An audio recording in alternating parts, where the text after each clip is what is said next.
नमस्कार और स्वागत है इस चर्चा में।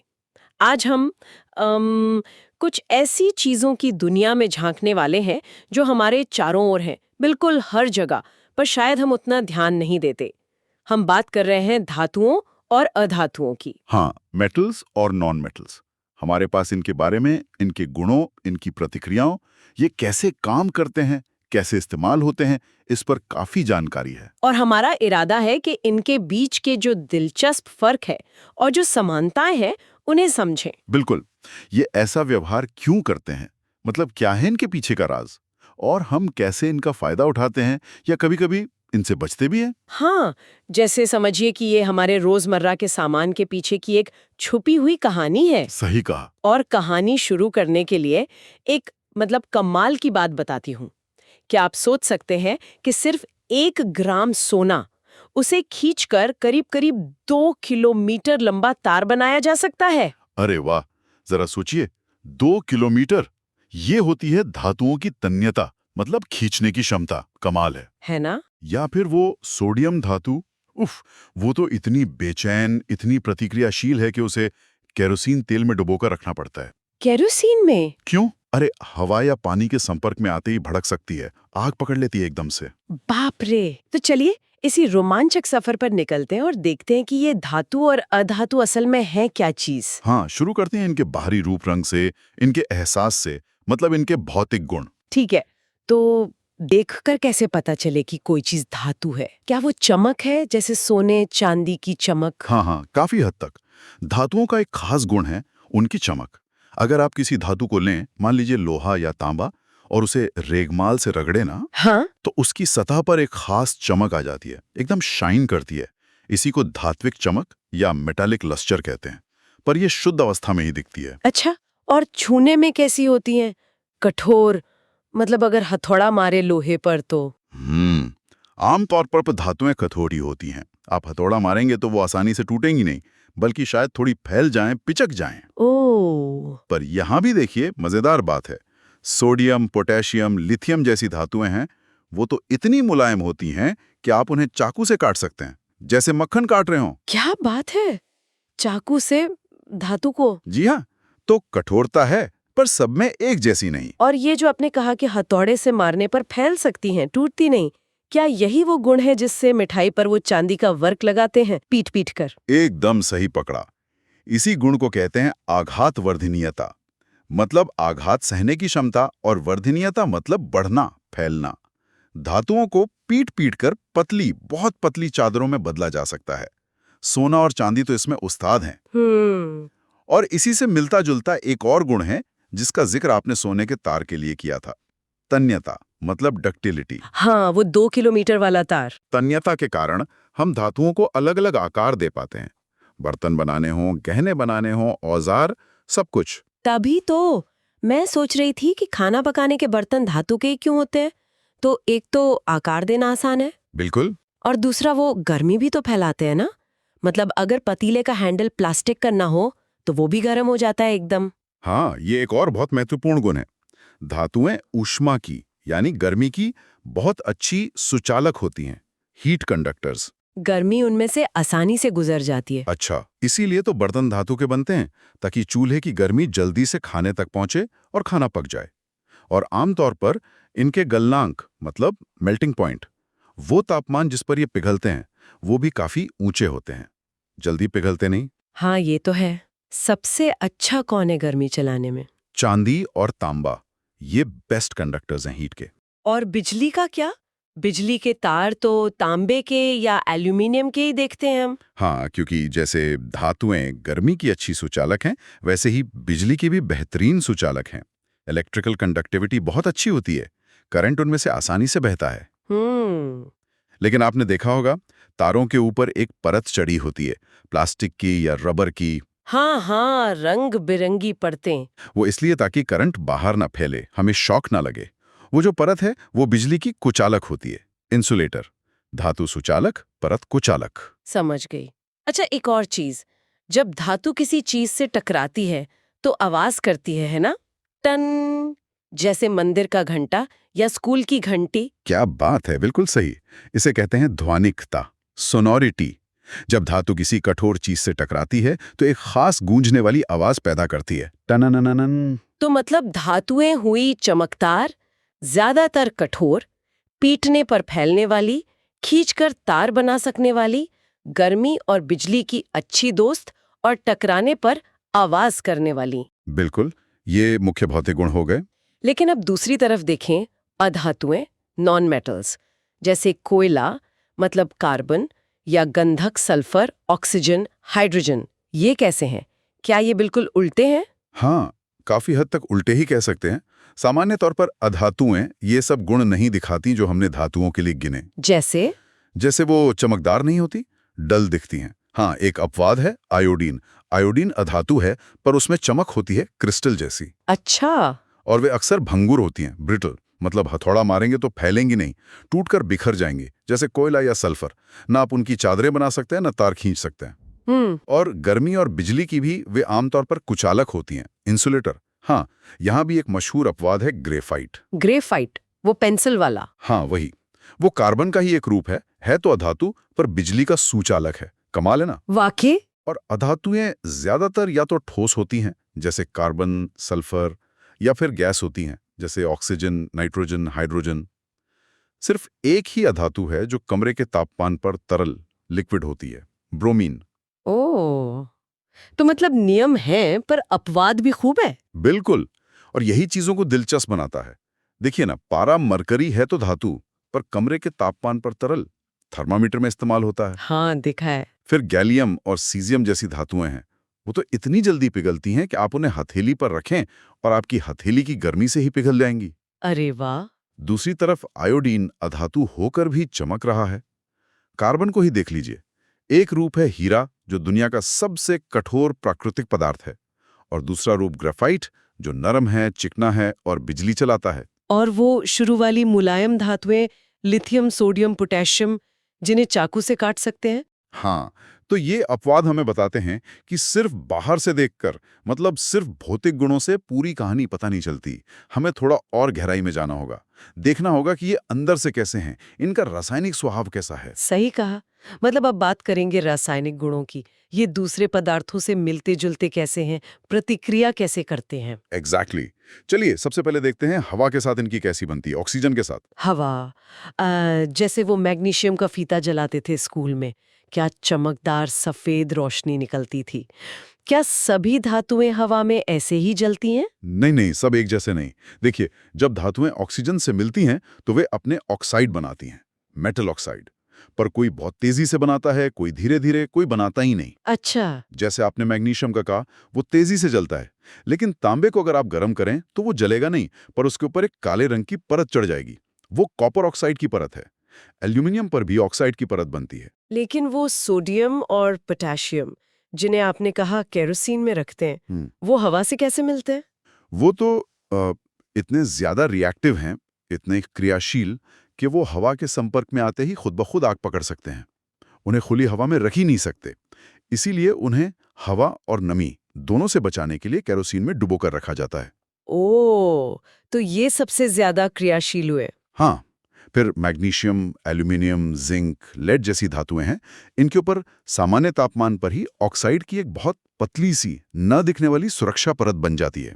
और ये परत अच्छी है क्योंकि ये उन्हें आगे और खराब होने से, मतलब और ऑक्सीजन से रिएक्ट करने से बचाती है। अच्छा, एक प्रोटेक्टिव लेयर बन जाती है। और लोहा, लोहे की कोई मोटी छड़ तो आसानी से आग नहीं पकड़ती, पर अगर लोहे का बुरादा आग में डाले तो चिंगारियां निकलती हैं। बिल्कुल, सतह का क्षेत्रफल बढ़ जाता है ना बुरादे में, तो प्रतिक्रिया तेज हो जाती है।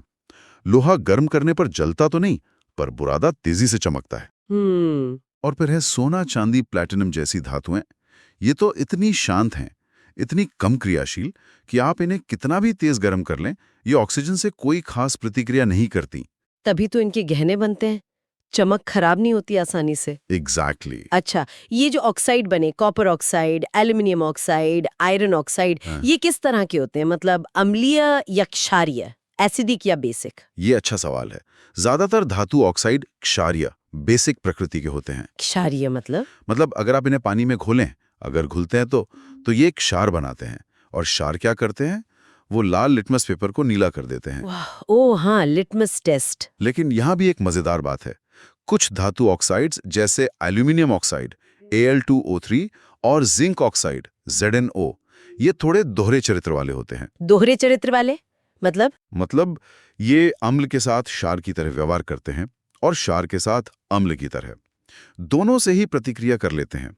ऐसे ऑक्साइड को उभयधर्मी ऑक्साइड कहते हैं। वाह, मतलब जरूरत के हिसाब से बदल जाते हैं। कुछ ऐसा ही समझ लीजिए।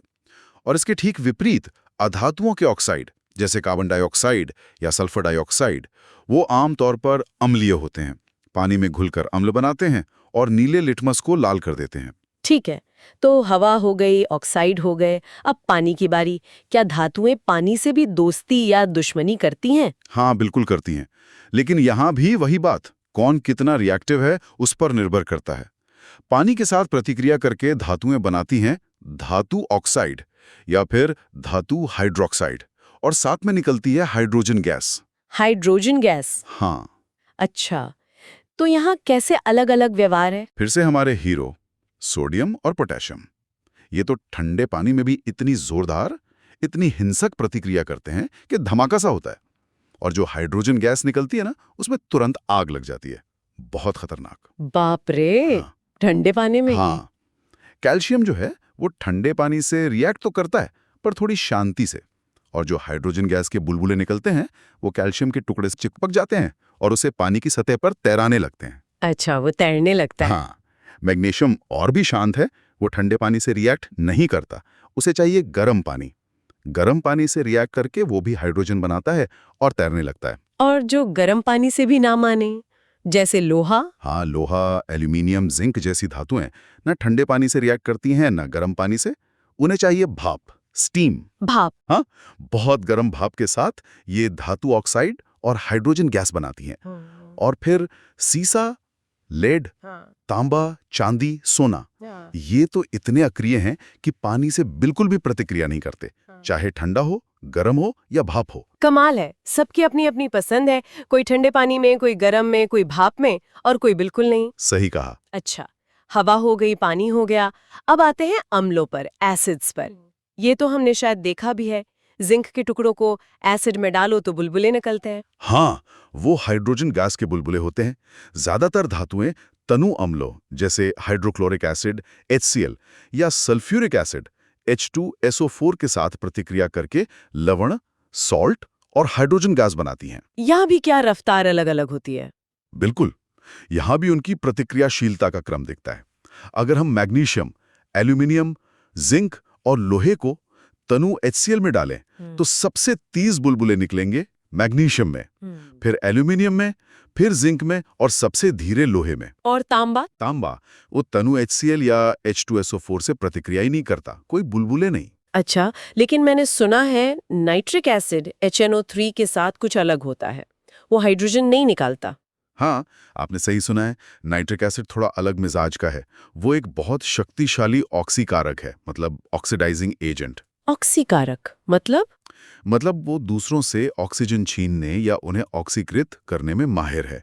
तो जब कोई धातु मैग्नीशियम और मैंगनीज को छोड़कर बहुत तनु अवस्था में नाइट्रिक एसिड से रिएक्ट करती है तो जो हाइड्रोजन गैस बनती है ना, वो उसे फौरन ऑक्सीकृत करके पानी H2O बना देता है। ओह, तो गैस बनने से पहले ही पानी बन गई? हाँ, और नाइट्रिक एसिड खुद अपचयित होकर नाइट्रोजन के किसी ऑक्साइड जैसे NO, NO2, N2O में बदल जाता है। तो हाइड्रोजन गैस नहीं निकलती, पानी और नाइट्रोजन ऑक्साइड निकलते हैं। ये तो पेचीदा है। और एक और चीज सुनी थी, एक्वा रेजिया, शाही जल। कहते हैं वो सोने को भी घोल लेता है। सोना तो किसी से रिएक्ट नहीं करता। हाँ, एक्वा रेजिया ये वाकई एक शाही चीज है। ये असल में दो बहुत शक्तिशाली अम्लों का ताजा बना हुआ मिश्रण है, सांद्र हाइड्रोक्लोरिक एसिड और सांद्र नाइट्रिक एसिड। अच्छा, मिक्सचर है ये? हाँ, और एक खास अनुपात में 3 हिस्से HCl और 1 हिस्सा HNO3। ये मिश्रण इतना ज्यादा संक्षारक, इतना कोरोसिव होता है कि ये सोना और प्लैटिनम जैसी धातुओं को भी घोल सकता है, जो आमतौर पर किसी भी अकेले अम्ल से प्रतिक्रिया नहीं करती। कमाल है। इसीलिए शाही जल। शायद इसीलिए। वाह, तो ये सब जो हमने देखा, हवा से, पानी से, एसिड से प्रतिक्रिया, इससे एक तरह की लिस्ट सी बनती दिख रही है ना, कि कौन ज्यादा रिएक्टिव है, कौन कम? बिल्कुल। और इसी लिस्ट को हम कहते हैं प्रतिक्रियाशीलता श्रृंखला या रिएक्टिविटी सीरीज। इसमें धातुओं को उनकी घटती हुई प्रतिक्रियाशीलता के क्रम में ऊपर से नीचे रखा गया है। सबसे ऊपर कौन है? सबसे ऊपर हैं सबसे ज्यादा प्रतिक्रियाशील potassium, sodium, calcium, magnesium, aluminium. फिर बीच में आते हैं जिंक, आयरन, लेड। फिर हाइड्रोजन, इसे रेफरेंस के लिए रखते हैं। और फिर हाइड्रोजन से नीचे आती हैं कम प्रतिक्रियाशील धातुएं जैसे कॉपर, मरकरी, सिल्वर और सबसे नीचे गोल्ड और प्लैटिनम। अच्छा, तो ये लिस्ट किस काम आती है? बस जानने के लिए कि कौन ज्यादा ताकतवर है?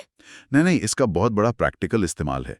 ये समझने में मदद करती है कि कौन सी धातु किस दूसरी धातु को उसके यौगिक कंपाउंड से हटा सकती है, विस्थापित कर सकती है। विस्थापित मतलब उसकी जगह ले सकती है? हाँ, इसे कहते हैं विस्थापन प्रतिक्रिया या डिस्प्लेसमेंट रिएक्शन। नियम बहुत सीधा है। जो धातु इस लिस्ट में ऊपर है, ज्यादा प्रतिक्रियाशील है, वो अपने से नीचे वाली कम प्रतिक्रियाशील धातु को उसके लवण के विलयन सॉल्ट सॉल्यूशन से बाहर निकाल सकती है। कोई उदाहरण? जरूर। जैसे मान लीजिए हमारे पास कॉपर सल्फेट का नीला विलयन है CuSO4। इसमें अगर हम लोहे की कील Fe डाल दें, अब लिस्ट में देखिए लोहा Fe तांबे Cu से ऊपर है, मतलब ज्यादा प्रतिक्रियाशील है। हाँ है। तो लोहा क्या करेगा? वो कॉपर सल्फेट के विलयन में से कॉपर को धक्का मारकर बाहर निकाल देगा और खुद सल्फेट के साथ जुड़कर आयरन सल्फेट बना लेगा। तो क्या होगा विलयन का? विलयन का नीला रंग धीरे धीरे हल्का हरा होने लगेगा, क्योंकि आयरन सल्फेट हरा होता है, और लोहे की कील पर तांबे की भूरे रंग की परत जम जाएगी, वो तांबा जो विलयन से बाहर निकला है। अरे वाह, ये तो जादू जैसा है ना? लेकिन अगर हम इसका उल्टा करें, आयरन सल्फेट के हरे विलयन में तांबे का तार डालें, तो तांबा तो लोहे से नीचे है लिस्ट में। एग्जैक्टली। तांबा कम प्रतिक्रियाशील है, वो लोहे को नहीं हटा पाएगा, तो कुछ भी नहीं होगा, कोई प्रतिक्रिया नहीं होगी। समझ गए। तो ये लिस्ट बहुत काम की है, एक तरह से धातुओं का क्लासिफिकेशन है ये। पर अब असली सवाल पर आते हैं, ये सब क्यों हो रहा है? मतलब क्यों कोई धातु ज्यादा रिएक्टिव है, क्यों कोई कम, क्यों कोई इलेक्ट्रॉन देना चाहता है, कोई नहीं? इसके पीछे का गहरा राज क्या है? हाँ, ये सबसे बुनियादी सवाल है, व्हाई? और इसका जवाब छिपा है उनके परमाणुओं की बनावट में, खासतौर पर उनके सबसे बाहरी कोश में मौजूद इलेक्ट्रॉनों में। बाहरी इलेक्ट्रॉन? हाँ, देखिए हर तत्व, हर परमाणु एक तरह से स्थिरता चाहता है, स्टेबिलिटी। और सबसे स्थिर कौन होते हैं? उत्कृष्ट गैसें या नोबल गैसें, हीलियम, नियॉन, आर्गन वगैरह। क्यों? क्योंकि उनके सबसे बाहरी इलेक्ट्रॉन कोश पूरी तरह से भरे होते हैं। अच्छा, उनका ऑक्टेट पूरा होता है। बिल्कुल। या हीलियम के केस में डुप्लेट।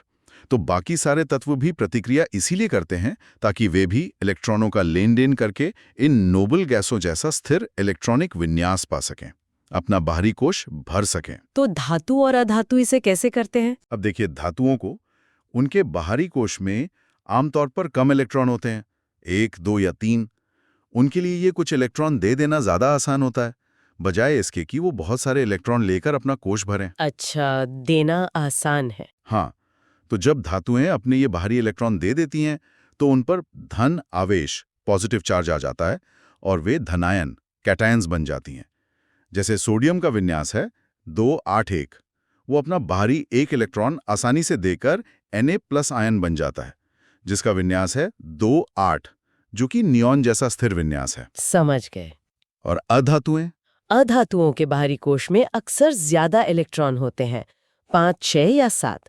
उनके लिए बाहर से कुछ 1, 2 या 3 इलेक्ट्रॉन लेकर अपना बाहरी कोश 8 वाला पूरा करना ज्यादा आसान होता है, बजाय इसके कि वो अपने सारे बाहरी इलेक्ट्रॉन दे दें। अच्छा, तो वो लेना पसंद करती हैं। हाँ, तो जब अधातुएं इलेक्ट्रॉन लेती हैं तो उन पर ऋण आवेश आ जाता है और वे ऋणायन बन जाती हैं।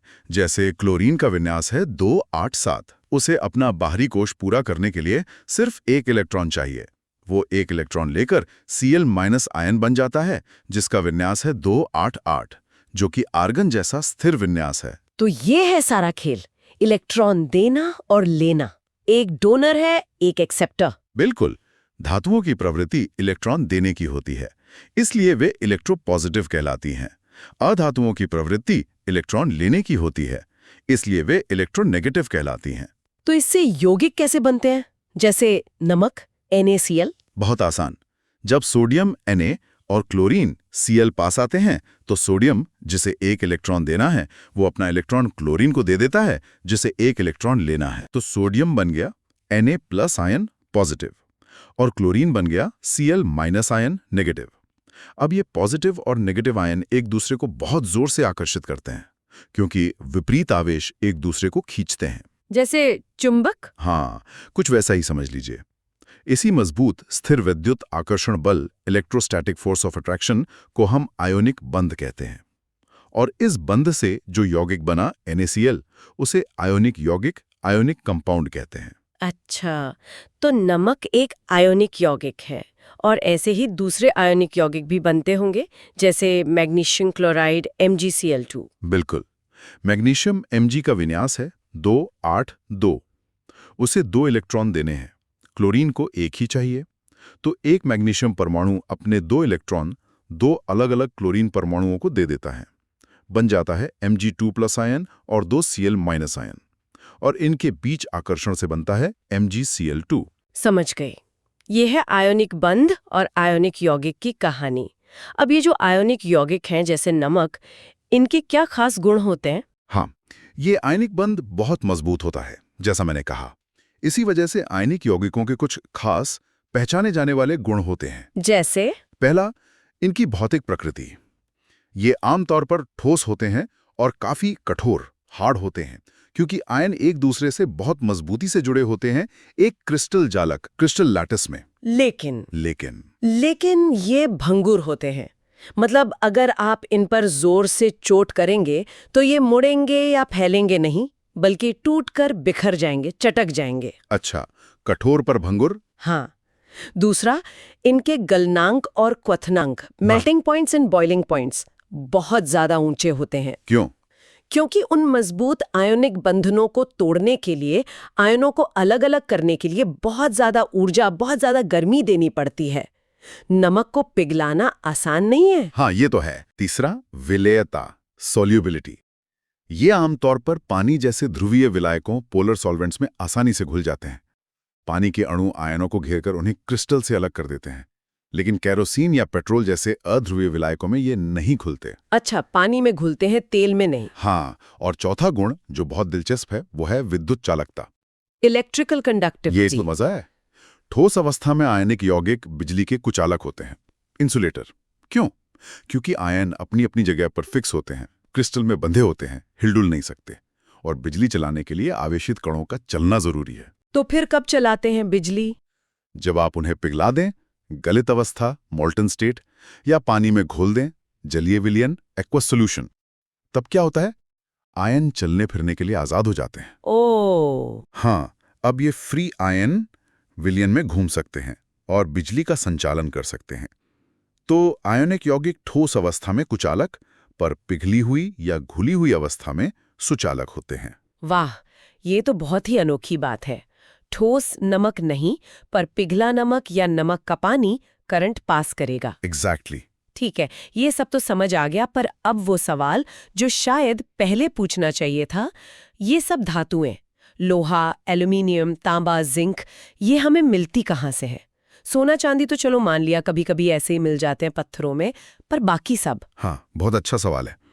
देखिए, ज्यादातर धातुएं प्रकृति में इतनी ज्यादा क्रियाशील होती हैं कि वे मुक्त अवस्था, फ्री स्टेट में नहीं पाई जाती।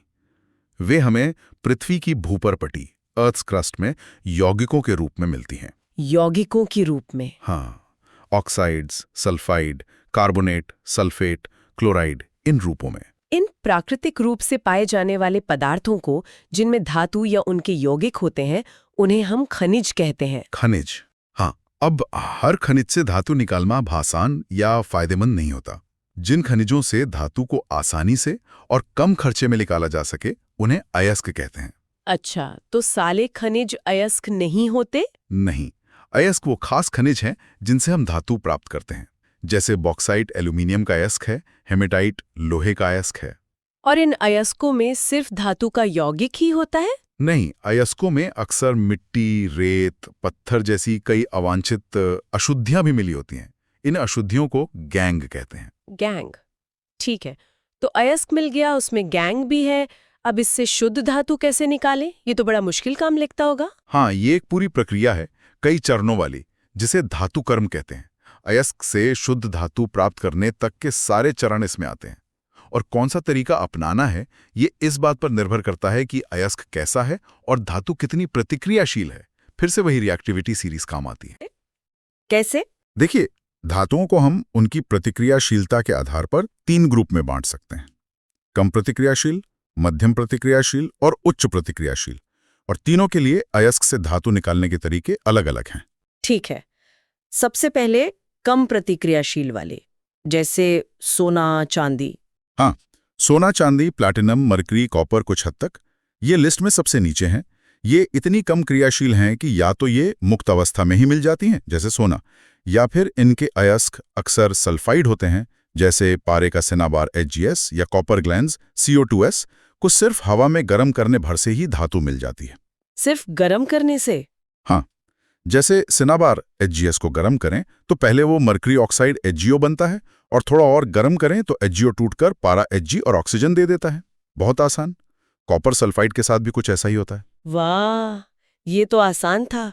अब बीच वाली, मध्यम प्रतिक्रियाशील, जैसे लोहा, जिंक। हाँ, जिंक, आयरन, लेड, टिन ये बीच में आती हैं। ये मुक्त अवस्था में नहीं मिलती।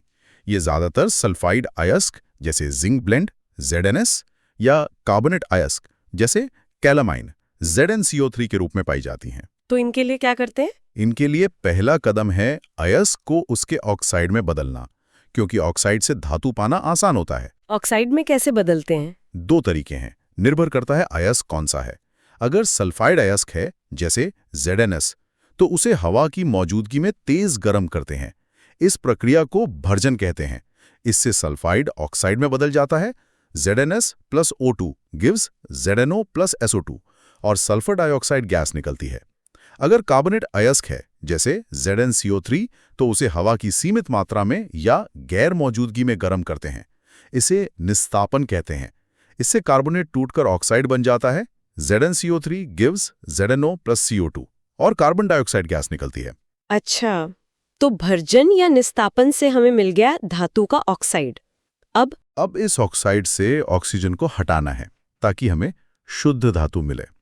इसे अपचयन, रिडक्शन कहते हैं। और मध्यम प्रतिक्रियाशील धातुओं के ऑक्साइड का अपचयन आमतौर पर कार्बन, कोयला या कोक के साथ गर्म करके किया जाता है। कार्बन से? हाँ, कार्बन एक अच्छा अपचायक, रिड्यूसिंग एजेंट है। वो ऑक्साइड से ऑक्सीजन छीन लेता है, खुद कार्बन मोनोऑक्साइड या डाइऑक्साइड बन जाता है, और धातु बेचारी अकेली रह जाती है। जैसे ZnO plus C is equal to Zn plus CO। इसी तरह आयरन ऑक्साइड से आयरन निकालते हैं ब्लास्ट फर्नेस में। ओह, कोयला ऑक्सीजन चुरा लेता है? बिल्कुल। कभी कभी कार्बन की जगह ज्यादा प्रतिक्रियाशील धातु का भी इस्तेमाल करते हैं अपचयन के लिए। जैसे मैंगनीज डाइऑक्साइड से मैंगनीज निकालने के लिए एल्यूमिनियम पाउडर का इस्तेमाल करते हैं। Al से ऑक्सीजन छीन लेता है। अच्छा, और वो रेल की पटरी जोड़ने वाली बात, वो क्या थी? हाँ, वो थर्मिट प्रतिक्रिया, वो भी इसी का एक उदाहरण है। उसके आयरन ऑक्साइड Fe2O3 और एल्यूमिनियम पाउडर के मिश्रण को गर्म करते हैं। एल्यूमिनियम आयरन से ज्यादा रिएक्टिव है। वो आयरन ऑक्साइड से ऑक्सीजन छीन लेता है।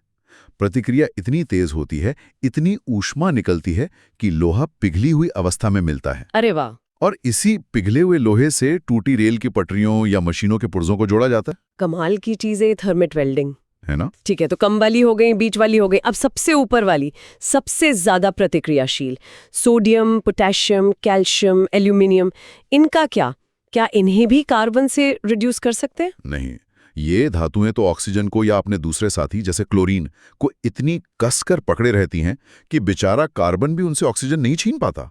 कार्बन इनसे कम प्रतिक्रियाशील है। तो फिर इनके लिए क्या उपाय है? इनके लिए हमें बिजली का सहारा लेना पड़ता है। हाँ, इन धातुओं के पिघले हुए यौगिकों जैसे पिघला हुआ सोडियम क्लोराइड NaCl या एल्यूमिनियम ऑक्साइड Al2O3 में से बिजली प्रवाहित की जाती है। बिजली? हाँ, वैद्युत अपघटन, इलेक्ट्रोलिसिस।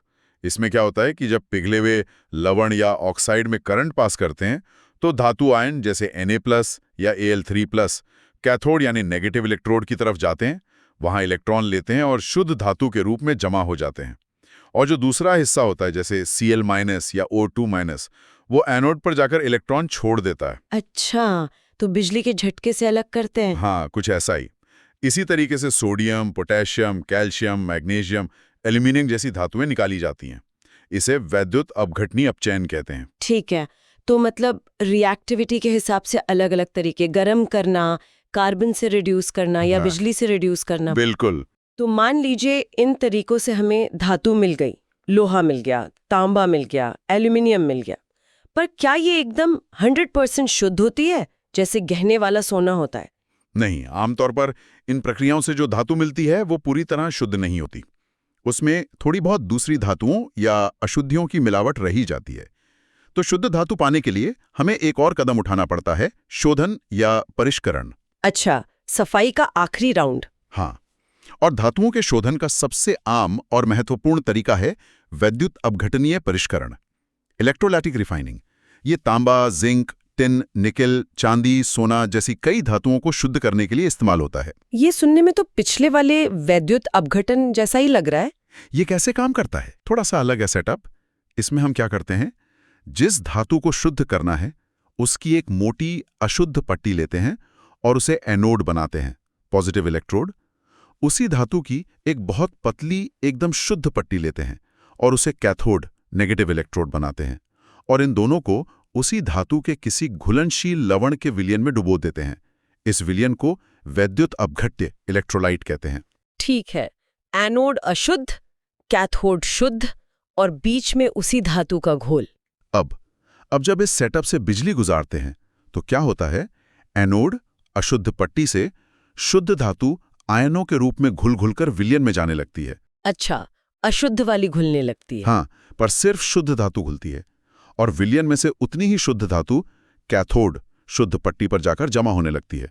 मतलब शुद्ध धातु एनोड से कैथोड की तरफ ट्रांसफर हो जाती है।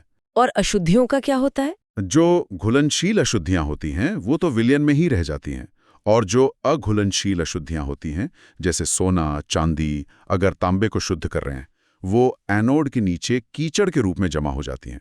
इसे एनोड मड कहते हैं। ये भी कभी कभी कीमती होता है। अरे वाह, मतलब कचरे से भी सोना चांदी। हाँ, तो इस तरह हमें कैथोड पर एकदम शुद्ध धातु मिल जाती है। ये तो बहुत ही बढ़िया तरीका है।